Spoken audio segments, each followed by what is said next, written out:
Shamba letu la mpunga leo lipo mkoani Tanga, wilaya ya Korogwe, kata ya Mombo. Tunakwenda kuona shamba la mpunga ambalo limeathiriwa na magugu.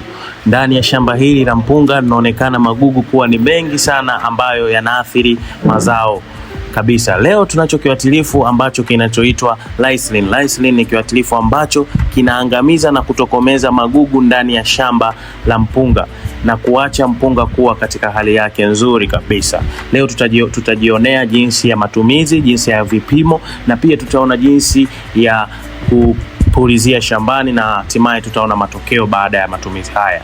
Na ifuatayo ni matumizi. Kwanza kabisa, Lysine ni kiuatilifu ambacho kipo katika mfumo wa unga na kinapatikana katika mfumo huo wa unga.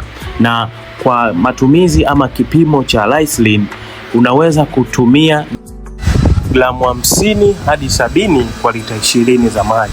Gramu 50 hadi 70 kwa lita 20 za maji.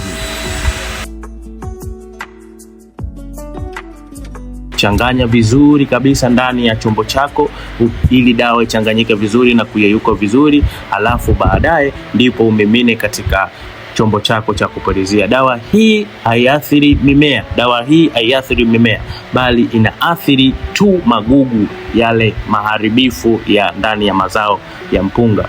Inaondoa na kukausha magugu yote kuanzia mizizi hadi majani yanakauka kabisa.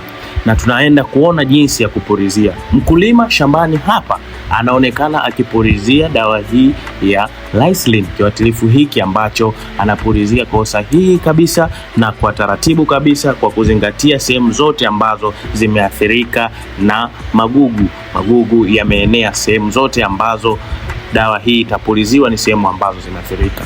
Na haya ndiyo matokeo kama unavyoona kwa ukaribu kabisa.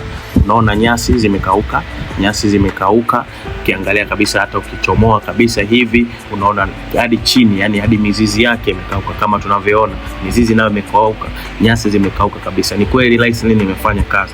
Angalia hii, ona hii, ukifungua kabisa, ukichomoa chini unaona na hii mizizi imekauka. Yani ina maana inaathiri kuanzia mizizi hadi majani juu yanakauka kabisa. Kwa hiyo